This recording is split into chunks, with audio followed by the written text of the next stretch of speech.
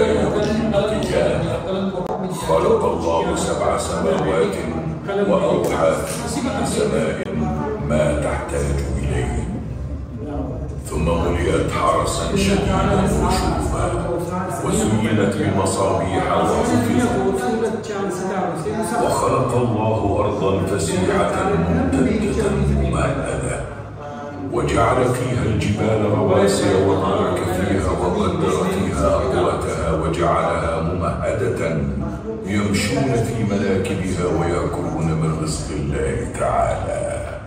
خلق الله الملائكة من نور بأعداد عظيمة حتى إنه ما في السماء موضع 4 أصابع إلا وملك واضع جبهته ساجدا لله يأتمرون بأوامره النافذة سبحانه.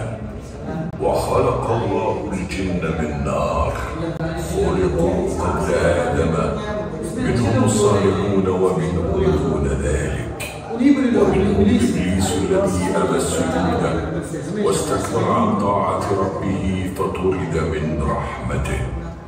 ثم قبض ربنا قبضة من جميع الأرض وخلق منها آدم ثم تناسل منه بقية الخلق. يا بنو آدم من سلالة من طين مبتدأها نطفة من ماء مهين ثم تكون علقة فمضغة فعظاما ثم تكسى لحما فتبارك الله أحسن الخالقين. خلق الله الجن والإنس لغاية عظيمة وهي أن يعبدوه وحده ولا يشركوا به شيئا. يا أيها الناس اعبدوا ربكم الذي خلقكم والذين من قبلكم لعلكم تتقون، الذي جعل لكم الأرض فراشا والسماء بناء وأنزل من السماء ماء فأخرج به من الثمرات رزقا لكم فلا تجعلوا لله أندادا وأنتم تعلمون. تبارک اللہ احسن الخالقین. تو ہم نے یہاں پر اللہ تعالیٰ کی بڑی بڑی مخلوقات کے بارے میں دیکھا جانا. بڑی بڑی مخلوقات میں سے کیا کیا ہے؟ جیسے عرش ہے، قلم ہے، اور اسی طرح زمین و آسمان ہے، پہاڑ ہیں، پھر فرشتے ہیں، پھر جنات و انسان ہیں. اللہ تعالیٰ نے جنات و انسانوں کو اپنی عبادت کے لیے پیدا کیا ہے. اللہ تعالیٰ ہم تمام کو اپنی عبادت کرنے کی توفیق نصیب فرمائے. آمین. جیسے کہ میں نے آپ لوگوں کو بتایا کہ ہم اس میوزیم میں شروع میں بتایا ہم اس میوزیم میں تخلیق کائنات کی کہانی شروع سے لے کر آخر تک دیکھ رہے ہیں. تو اب اس سے میوزیم ہے، اب اس کائنات کے سب سے افضل ترین مخلوق جو انبیاء کرام علیہ السلام ہیں ان کے بارے میں دیکھیں گے. تو نبیوں میں سب سے پہلے حضرت نوح علیہ السلام کے بارے میں جانے کا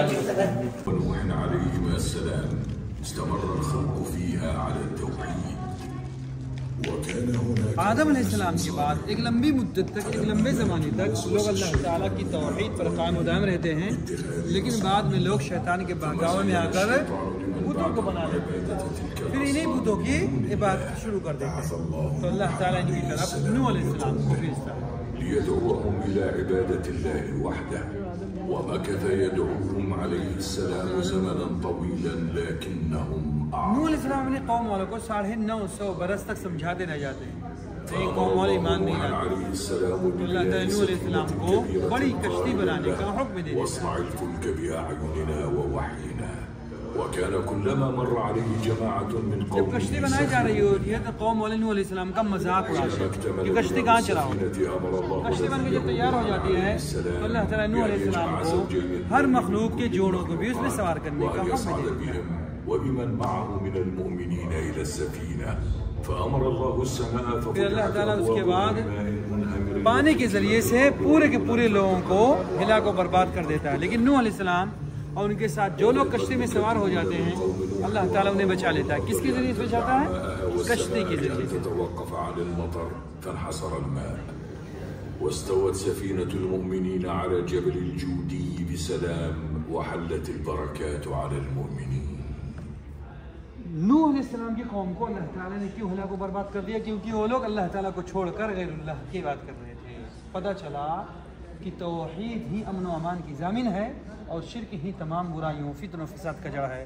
اللہ تعالیٰ ہم تمام کو شرک سے محفوظ رکھے. آمین. آئیے آگے کی طرف آئیے. يحكم الناس آنذاك يذبح الأبناء ويستبقي النساء فأوحى الله إلى أم موسى أن تلقي وليدها في النهر فالتقطه آل فرعون. كبر موسى وخرج من مصر إلى مدين. بعد بضع سنين عاد موسى مع أهله، وفي طريق عودته رأى نارا، فلما اقترب منها كلمه الله: يا موسى إني أنا الله رب العالمين، وأمره بالذهاب لدعوة فرعون. ذهب موسى وأخوه هارون إليه ودعواه باللين، ثم أراه موسى الآية الكبرى إذ تحولت عصاه إلى ثعبان فلم يكن فرعون إلا أن اتهم موسى بالسحر وجاء بأمر السحرة لمواجهة موسى. لیکن فرعون ایمان نہیں لاتا بلکہ کیا کرتا ہے بڑے بڑے جادوگروں کو موسیٰ علیہ السلام کے مقابلے کے لیے بلا لیتا ہے. بڑے بڑے جادوگر موسیٰ علیہ السلام کے مقابلے کے لیے جاتے ہیں. جادوگر اپنی اپنی جادوگری دکھاتے ہیں موسیٰ علیہ السلام سے مقابلہ کرتے ہیں. ہاں انہیں معلوم نہیں ہوتا ہے کہ ہم موسیٰ سے مقابلہ کر رہے ہیں، موسیٰ نبی ہیں. لیکن جیسے ہی موسیٰ علیہ السلام اپنی لاٹھی ڈالتے ہیں بڑا سانپ بن کے پورے سانپ کو نگل جاتا ہے. اب جادوگروں کو معلوم ہو جاتا ہے کہ موسیٰ جادوگر نہیں بلکہ کیا ہیں، اللہ کے نبی ہیں. وہ ایمان لے آتے ہیں، سجدے میں گر جاتے ہیں.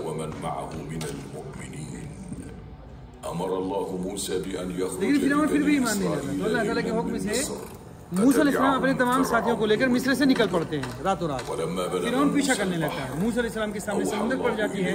سمندر پہ جیسے ہی لاٹھی مارتے ہیں سمندر دو حصوں میں تقسیم ہو جاتا ہے. بہترین راستہ بن جاتا ہے. تمام کے تمام لوگ بڑے آرام سے سمندر پار کر جاتے ہیں.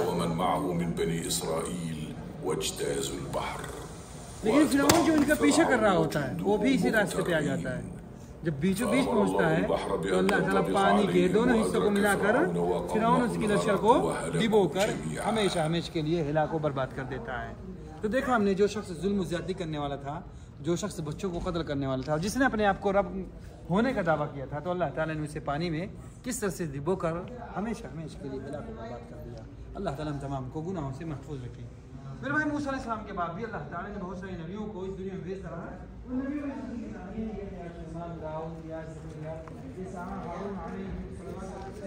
پھر ان نبیوں کے بعد اللہ تعالیٰ نے عیسیٰ علیہ السلام کو بھیجا. پھر عیسیٰ علیہ السلام جو سیکنڈ لاسٹ ہے.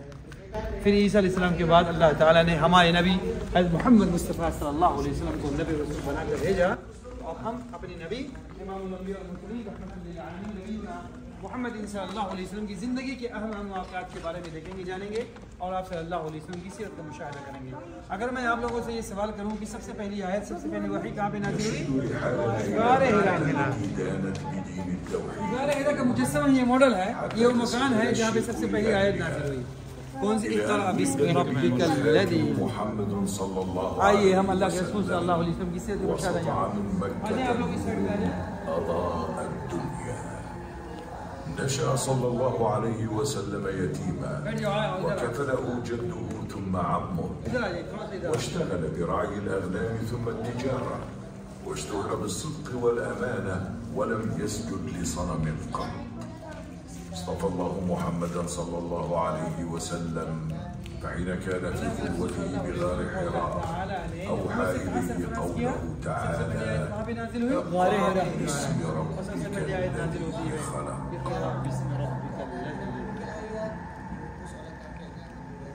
بدأ النبي صلى الله عليه وسلم دعوته بأهل بيته، ولما جهر بالدعوة في قريش كذبوه واتهموه بالباطل وآذوه وحاولوا استمالته بالمال والمنصب. مكث صلى الله عليه وسلم يبلغ رسالته لقوافل الحج القادمة لمكة، وبعد أكثر من عقد من بعثته انشرح صدر جماعة من يثرب فدخلوا في الإسلام. ازداد كيد قريش وآداها لمحمد صلى الله عليه وسلم وصحبه رضي الله عنه، فأذن الله لهم بالهجرة من مكة إلى المدينة، وخرج صلى الله عليه وسلم برفقة صاحبه أبي بكر رضي الله عنه في رحلة شاقة محفوفة بالمخاض حتى وصلوا المدينة فاستقبله الأنصار بحفاوة كان أول ما بدأ به النبي صلى الله عليه وسلم في المدينة تأسيس المسجد، فبنى مسجد قباء، ثم أمر ببناء المسجد النبوي، ثم كانت المؤاخاة بين المهاجرين والأنصار. بدأ صلى الله عليه وسلم عهدا جديدا لنشر دعوته في جزيرة العرب.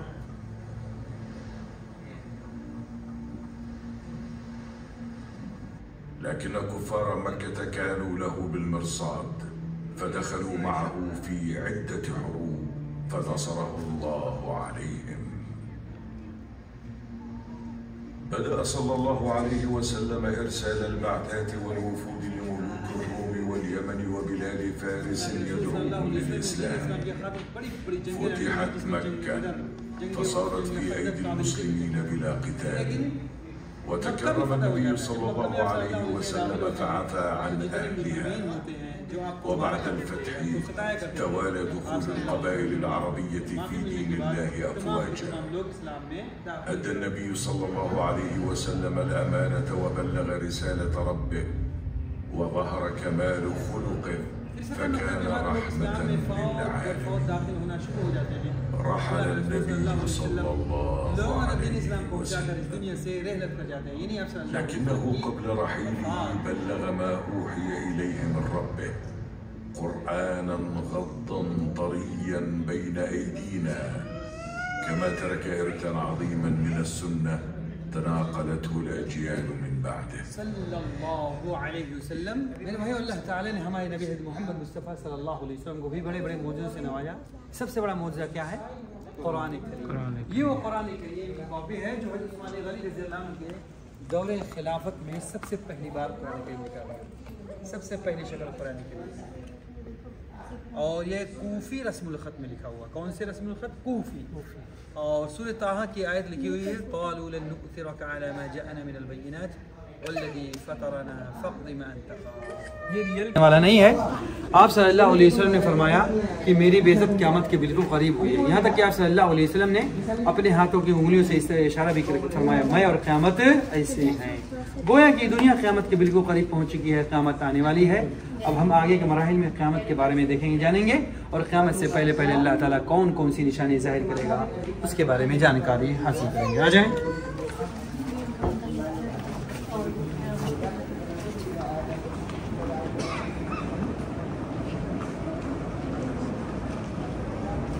کیا بیٹھ گئے ہم لوگ؟ اسکرین یہاں پہ جائے لوگ۔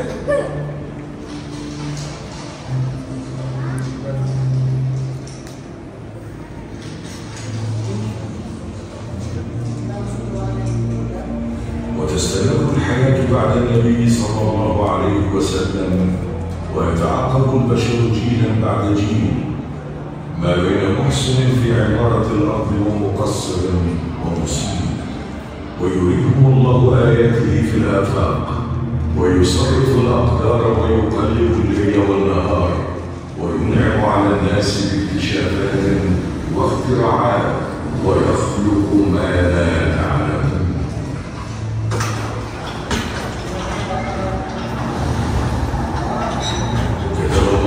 یہ بات بتائی جا رہی ہے کہ اللہ تعالیٰ نے جس سے دنیا کو پیدا کیا ہے، جس سے دنیا کو وجود بخشا ہے، اسی طرح ایک دنیا کو ختم کر دیا۔ دنیا فنا ہو جائے گی،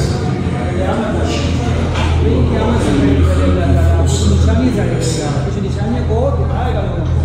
ان نشانیوں میں سے یہ ہے کہ قیامت سے پہلے دنیا میں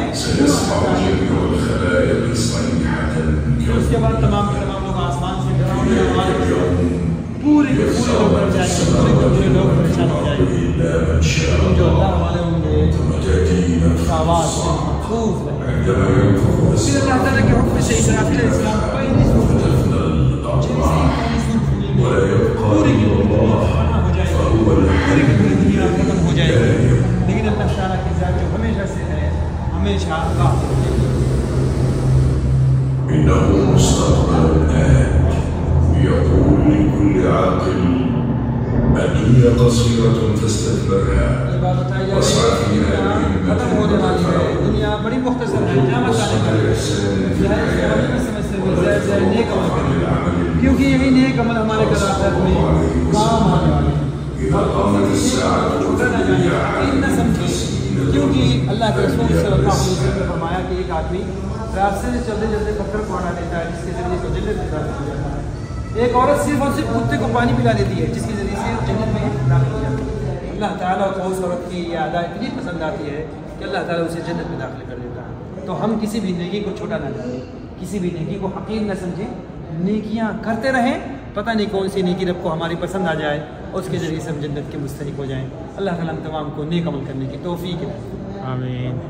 میرے بھائی آگے کی طرف آ جائیں. ہم نے یہاں پہ دنیا کے فنا ہونے کے بارے میں دیکھا جانا, لیکن اس دنیا کے بعد ایک دوسری دنیا شروع ہوئی. کون سی دنیا؟ آخرت کی دنیا. آئیے ہم آخرت کی دنیا کے بارے میں جانکاری حاصل کریں.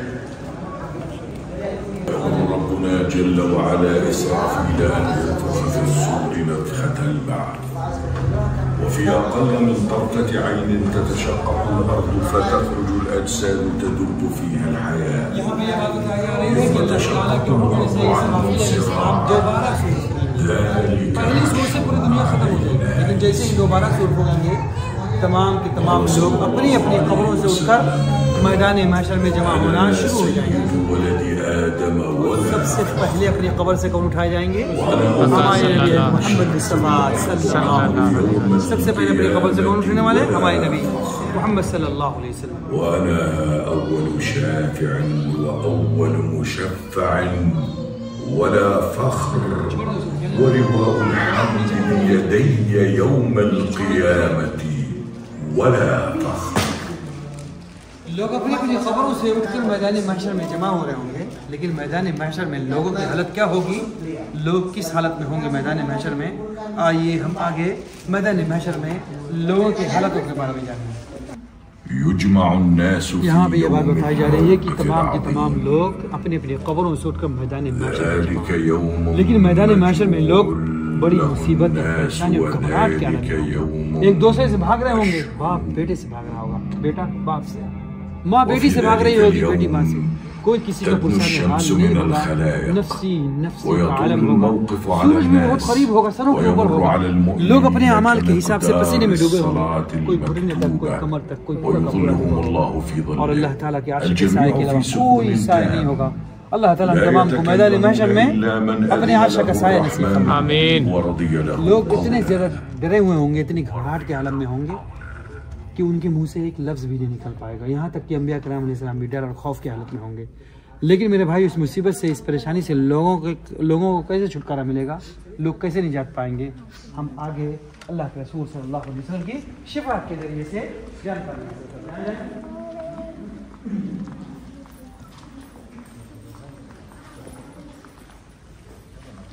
آ جائیں, اللہ کے رسول صلی اللہ علیہ وسلم کی شفاعت کے بارے میں بتایا جا رہا ہے. آ جائیں آگے, آ جائیں.